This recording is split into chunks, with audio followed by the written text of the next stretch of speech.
Hello, everybody. How's everybody doing today? Isn't it a great day?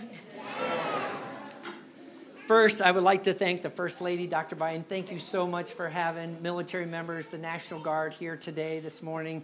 What an incredible event for us. And also to Joining Forces, thank you so much for all that you do for military families and for National Guard and everyone around the country.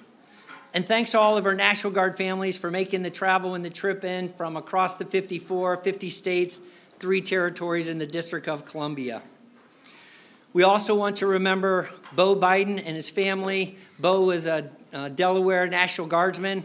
And as you know, the National Guard is an incredible and elite force, ready always to fight our nation's wars or to defend or respond within the homeland. And we also build partnerships, local and global, all the way from our local communities within our states, and then also across 106 partnerships around the globe. But we know it can't be done without our people. And our family members really help support our service members, both our soldiers and our airmen, as they do the mission. As we talk about, we recruit airmen and soldiers, we retain families. Our families are critical to everything that we do, so we can't thank you enough for that. 2,600 communities across the United States our Guardsmen live in. And sometimes our family members are at a school or work within a community where they're the only military families there. And so the support from the First Lady and Joining Forces and from all the different communities out there, we thank you for that.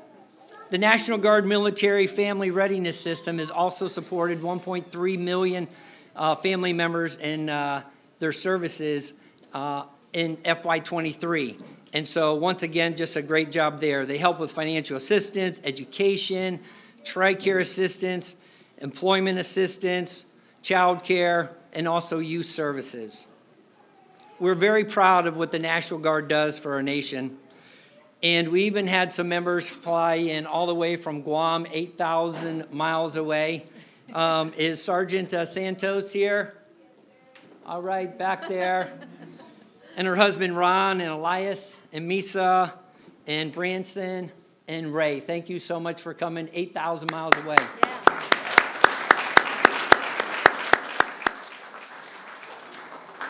Today we have 147 members from the National Guard here, coming from 36 states, territories in the District of Columbia. And so once again, we want to thank the First Lady for bringing us here today and for Joining Forces. And without further ado, I would like to introduce the next speaker, coming from the Delaware National Guard, First Lieutenant Shakira Garden. 12 years of service. She's the commander for their Public Affairs Detachment, and she'll deploy next year over to Kosovo. And I know she's very excited about the trip, and we're excited for you too. She's also a professor of criminal justice at the University of Salem Community College, and she is here accompanied by her husband, John, who does amazing things also to help folks with disabilities, both mobile and within their homes, and then their 3-year-old son, Jaden.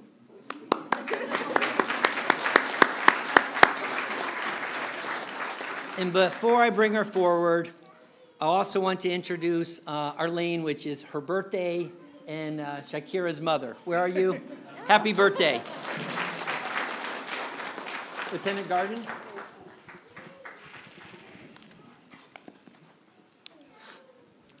Thank you, sir. Thank you, ma'am. It is truly an honor to stand before you today and share my journey with the Army National Guard, a journey that has truly shaped both my career and my personal life in ways that I could have never imagined. My journey began when I was trying to figure out my career path after graduating from undergrad and starting graduate school. I learned about joining the Army National Guard, which afforded me the opportunity to serve my country, community, gain skills that served me in many ways, right? From leadership, discipline, and confidence. And it also provided me support for higher education goals that I set. With this opportunity, I found myself seeking a new challenge, something that would push me to grow and honor the legacy of my family, while also carving out my own path. My family has served in the U.S. Army for 4 generations, but always in an active duty and enlisted capacity. I wanted to continue that legacy, but in a way that was meaningful to me. And that's when I decided to join the Army National Guard and later become an officer.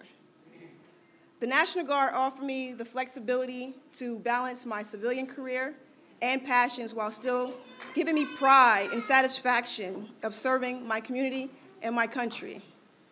The Guard offers me a unique flexibility to serve when activated, whether it's during honor guard detail, because a service member unfortunately has passed away, and providing families with closure and honoring the commitment of our fallen service members, responding to hurricanes, COVID missions, or being activated for a deployment. One thing that stands out for me about the National Guard is the emphasis of family. They make sure that our families are involved and included in the process. My family and I have had the pleasure of participating in numerous events that the Delaware National Guard has created, such as holiday farm visits, pumpkin patch outings, movie nights, and summer family days at the local water park. It's these moments that remind me of the strong sense of community and support that the National Guard provides, not just to the soldiers, but also to their families. Through my experience, I've learned the Army National Guard is not just a branch in the military, it's a family. It's a place where you can pursue your civilian dreams while still giving back in a meaningful way. And for me, it's been the opportunity of a lifetime as I stand before you here today.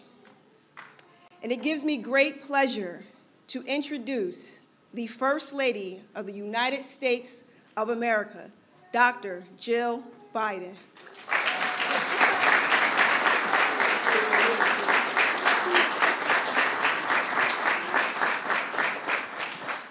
Thank you. So you kids, honestly, you've all been so great. You want to come on, you all got dressed up, you all look so great. You want to come up on the stage so people can see you?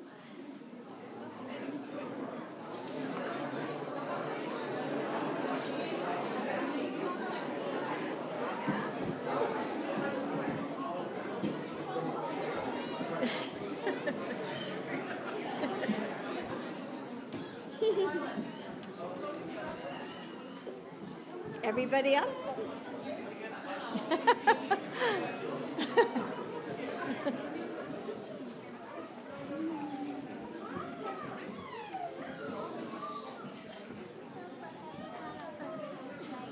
Wow, you guys look great. Lots of kids here. Come on. Okay. See, I know from my grandkids and my kids that you serve too. So thank you for your service, all of you. So it's great to be here today with a fellow community college professor and a Delawarean. Lieutenant Garden, thank you for sharing your story and for adding a new link to the chain of your family's military legacy. And I'm so grateful to you, John and Jaden, for your family's service.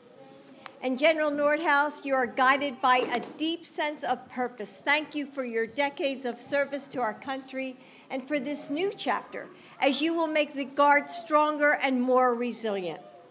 And I'm also grateful to Major General Wendy Wenke, SEA John Raines, and his spouse Karen for their record of service and leadership.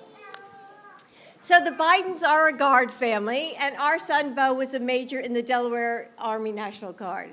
So we understand what makes Guard life different. You don't live on bases, and one day you'll be in a uniform, and the next you'll be running a small business or practicing law or teaching at a community college. You live and work and worship among civilians. And through your service, you become the beating heart of all of your communities. But I know that that life isn't easy.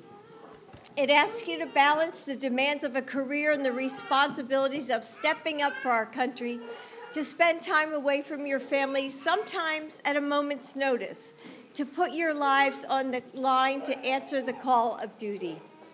The day after Joe's inauguration in 2021, I took baskets of chocolate chip cookies to our National Guard troops who had kept us all safe on that important day. It was a small act, but it was full of a Guard's mom's love and gratitude. And National Guard families are always in my heart. And as First Lady, I've made the National Guard families and all the military families a priority. And over the past 4 years, through our initiative to support military families called Joining Forces, I've been making sure that National Guard kids have the support they need in schools and that spouses have the careers opportunities that they deserve, both the physical and mental health of our service members.